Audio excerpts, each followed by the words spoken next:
No, no, please don't come near me. I'll return the money. Just please leave me alone, she screamed. But the spirits kept pursuing her, reaching for her, and some pulling her at her feet. Please, I beg you, just leave, she finally screamed, clutching her head in terror. And at that exact moment, she woke up from the nightmare. She sat there, breathing heavily and shaking like a leaf in heavy rains. Her sheets were soaked with sweat and her body weighed heavy with exhaustion, as if she had been running an actual marathon.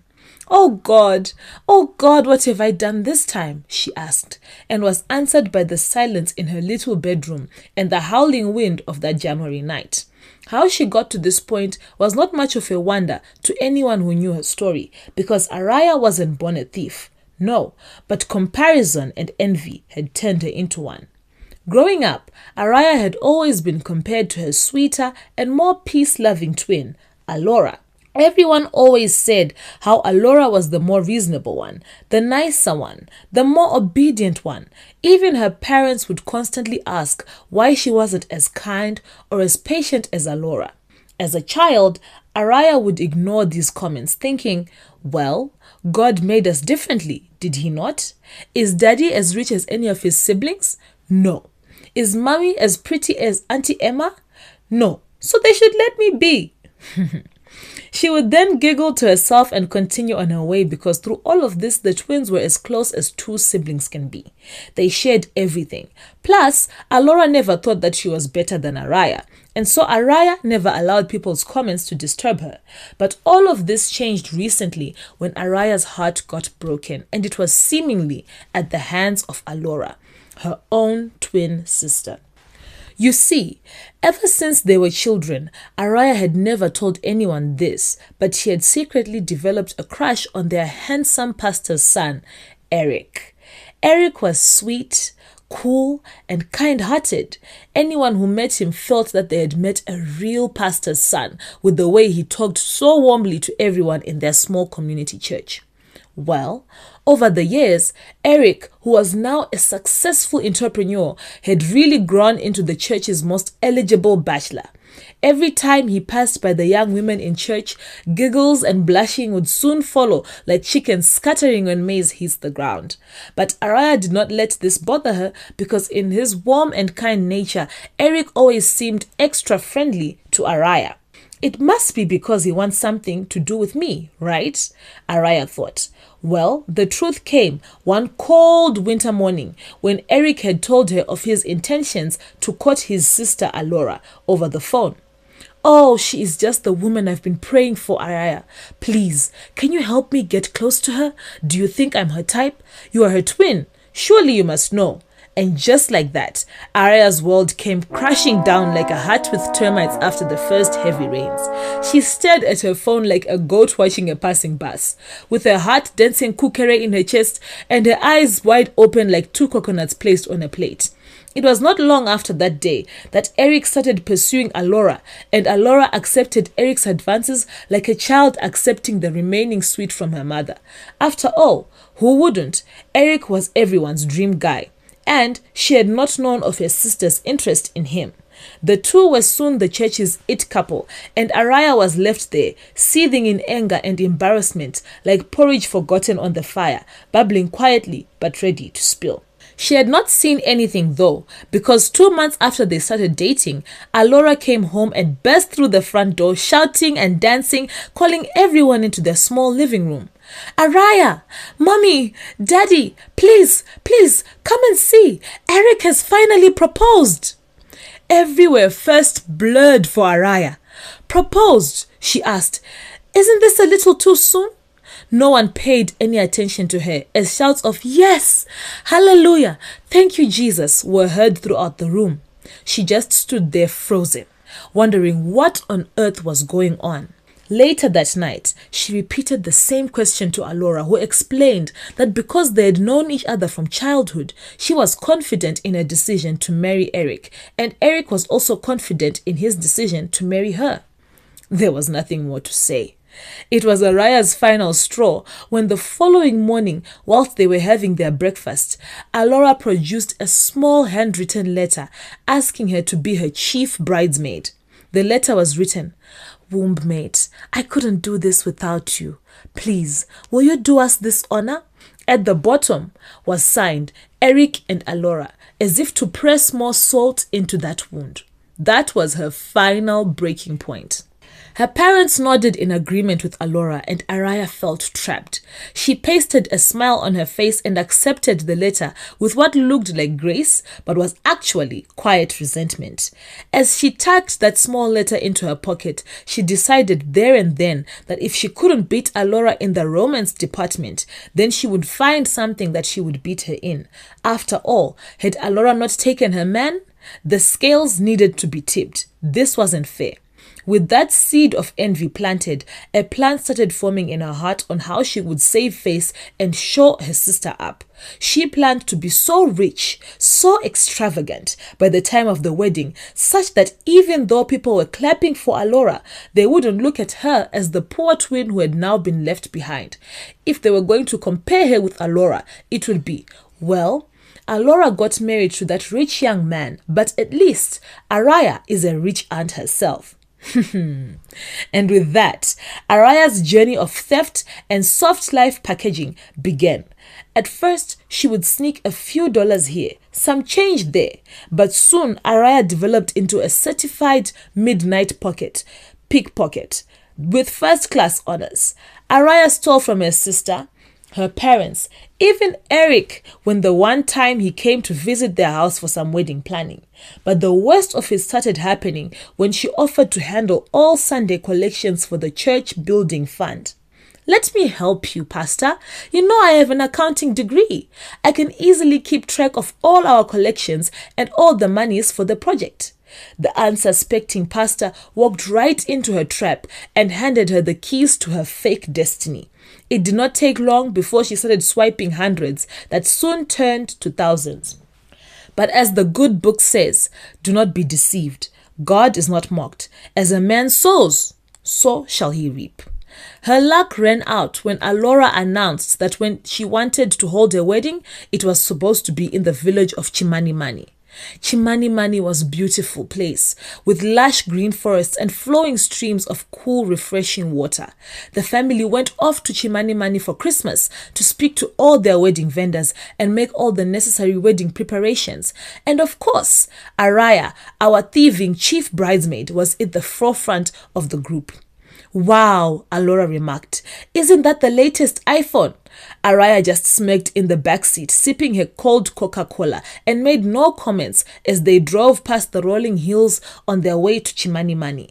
"You haven't seen anything yet," she thought to herself. They made it to their homestead well past midnight, and they were greeted warmly by their Auntie Emma, who received their bags and welcomed them into the main hut. "Oh, girls, you've both grown so big. It's no wonder so many people want to celebrate with you. Tomorrow, once you have rested and had your breakfast, I must take you around the village to see all the people who want to contribute to the wedding and have already prepared gifts for you." "Welcoming gifts?" the girls exclaimed. Alora with awe and excitement, and Araya with horror. How could they honor Alora like this? Would they have done the same if it was my wedding? She thought to herself. "Well, of course," Auntie Emma said excitedly. "This will be the wedding of the century in this village. Our Alora getting married? We all can't wait to see it." She proceeded to show them to their beds, not seeing the wave of jealousy that flashed across Araya's face. They will also see me at that wedding, she thought, but made no comment. The following morning, before the first cock crowed, the girls woke up to bath, prepare breakfast, eat, and meet their Auntie Emma for their village walk. They found her waiting for them at the village center and immediately started their tour. Araya counted the number of houses they visited that morning, well into the afternoon hours. 14. 14 homes. 14 homes full of people wishing Araya well, wishing Alora well. Some promised a goat, others promised to provide vegetables for the wedding meal, even including the village chief Chirume, who offered Alora and her husband a small plot of land as a wedding gift. Land! Ha! I am finished, Araya thought to herself. How could she measure up to that? The jealousy bubbled up in her like suds are boiling violently in a cracked pot. It wasn't until they were now returning to their house when Auntie Emma showed them the path. I wanted to show you girls a special place here in our village, which is why I took this route. The trio stopped and looked down a path that was partially closed by bushes and broken twigs. If you go down this path a few meters, you will find a sacred shrine here in Chimanimani. It is said that if anyone wants to solidify their blessings, they must come here and offer a sizable amount of their wealth, and in return, they will be blessed. My dear Alora, Auntie Emma said, turning her face to her. Since you are getting married, I thought I would show you so you can come later and do it if you feel like it. And you too, Araya, Auntie Emma added awkwardly, not wanting to leave Araya out. It seems like you have been making money in the city. If you want it solidified, you can also come. Alora laughed gently. Oh, Auntie, Araya and I don't believe in these fetish things. We get all our blessings, and it is from God. He who solidifies them is the one who gives them. Isn't that right, Araya? Oh, yes, Araya said hurriedly, smiling that same fake smile again. But on the inside, she was already thinking of her next move. What happens when someone takes wealth from there, Auntie? She asked, as though casually making conversation. Oh, that has never happened before. I suppose no one has ever tried to do something like that. Araya smiled inwardly like a foolish he-goat, thinking, well, I will be the first then. Famous words of one digging their own grave. Later that day, she waited until everyone had fallen asleep and snores rose into the depths of the warm December night. Yes, the village was asleep, but Araya was wide awake. She listened to her sister breathe, lost in the kind of sleep that comes when your heart is clean. Araya turned her face away. Tonight, she thought. It has to be tonight. The floor was cold beneath her feet, but she pushed herself forward. Outside, the air was heavy, and the moon hid behind the clouds as she walked. And the village paths she had known since childhood suddenly felt wrong. No dogs barked, no insects sang. It was as if the night itself was holding its breath. Her heart thudded louder with every step. I'm not doing this to be evil, she told herself. I'm doing this to survive. But another voice whispered beneath her thoughts. What shall it profit you to gain the whole world, but lose your own soul? She swallowed hard and kept walking. She reached the strange path Auntie Emma had showed them that afternoon. They said spirits walked there freely, not holy ones, hungry ones. She went through the crooked path until she saw it. At the center stood a broken stone altar, blackened by years of rituals no one spoke about anymore. The wind howled through the trees and Araya's legs trembled. She wanted to turn back, but pride pushed her forward. A small fire burned at the altar, though no one was there to tend it. She stepped closer and the air grew cold. I am not a thief, she whispered. I am just tired of being nothing. The fire flickered and a voice slid into her thoughts, smooth as oil. Then take what you deserve. At the base of the altar lay a bundle, heavy with coins and offering left by desperate souls. She reached for it. The moment her fingers touched the bundle, the fire died. The wind stopped. The world held its breath. Her chest burned, as if a seal had been broken inside of her. She gasped, and then she heard it, a whisper, not from heaven, but from beneath. You have chosen. Her shadow twisted, stretching in a direction the fire did not cast. Fear gripped her, but her greed held that book tighter. She clutched the bundle and ran. When she reached the home, she did not look back. She did not see that her shadow no longer matched her steps. She woke up the following morning and checked her small suitcase at the corner of the room to see if the book was still there with all the money inside of it. The book was there, the money was there. She hummed happily, like a drunk man whistling on his way to the police station, unaware of what waits for him. No one will laugh at me now, she thought. The rest of the week flew past as they made wedding preparations and discussed food options, decoration colors, and all the things that would make the wedding a joyous occasion. Araya slept well that entire week, knowing that she had finally gotten all the money she needed to redeem herself and look better than her sister on her own wedding. They soon returned to the city with bright smiles and happy hearts, but for different reasons. Araya was clearly plotting on what new wigs she would buy, possibly a small car of her own, and also even a new wardrobe. She had no idea that only suffering was waiting for her the moment that book left Chimani village. The very night they arrived back in Harare, the girls went to their separate rooms to rest as they arrived again at night. And that is when it all began. As soon as the clock struck midnight, Araya had a knock on her door.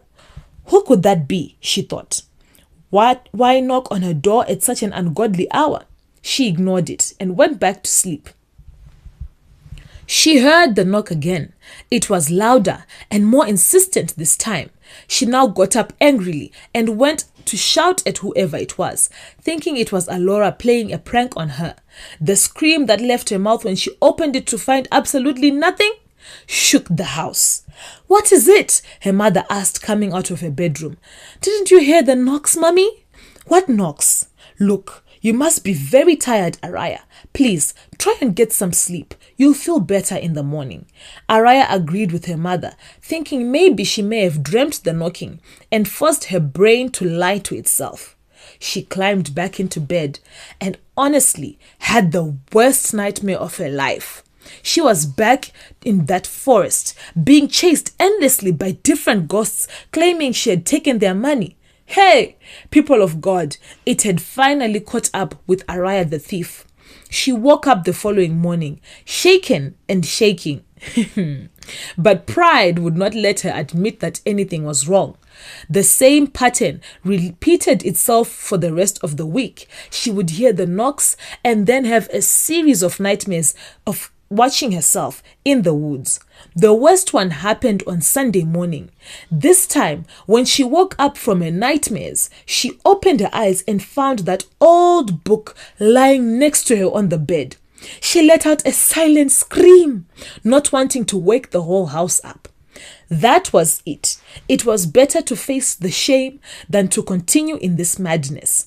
She went earlier to the church service than the rest of her family and rushed to the pastor's office, where he was having a meeting with his son, her future brother-in-law.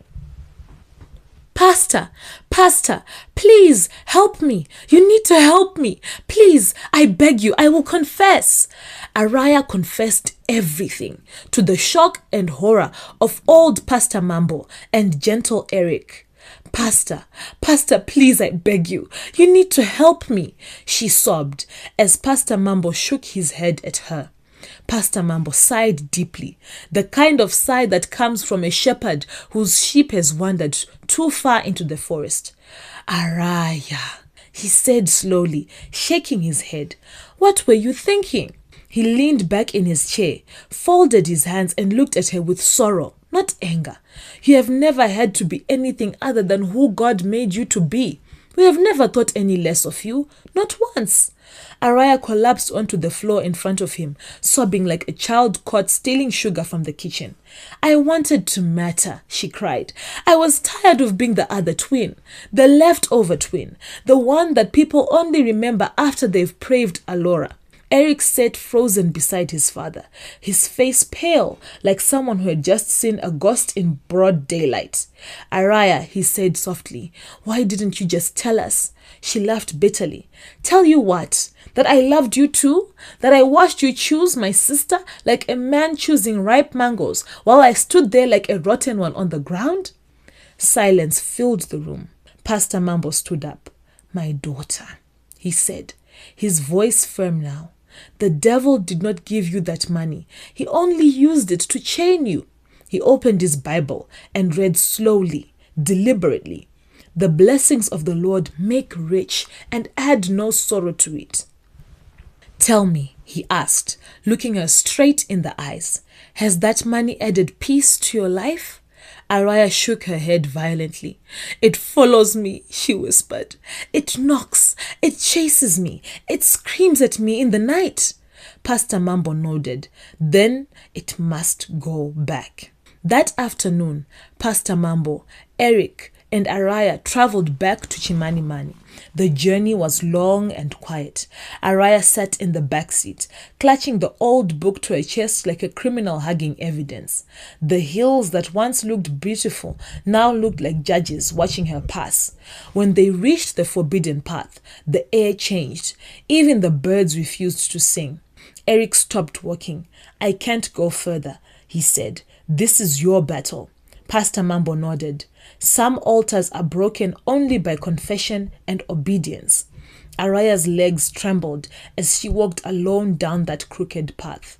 The broken altar waited, the same cold wind, the same silence, the same wrongness. She dropped to her knees. I'm sorry, she cried. I wanted the blessing without God. I wanted favor without obedience. I wanted to shine without light. The wind howled. Shadows shifted. Her hands shook as she placed the book at the base of the altar. I returned what was never mine. Suddenly, the fire that had once burned green flared violently, then died. The forest exhaled. The heaviness lifted. Araya collapsed forward, sobbing as if chains had fallen off of her soul. The consequences did not disappear overnight. The church funds had to be accounted for. The wedding budget had to be adjusted. Whispers followed Araya like stubborn flies in the summer, and Araya had to fight in prayer and fasting like nothing she had ever done before. But something else followed her too. Peace. Finally, peace. Alora came to her room one evening and sat beside her.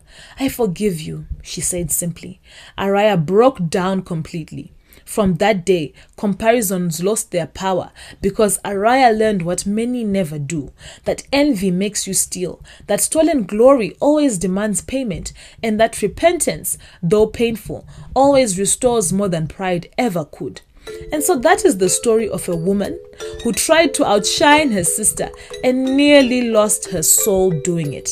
What darkness gives always comes with a receipt and a debt that always comes due. But what God gives, it always brings peace. All right, stay safe and have a good one.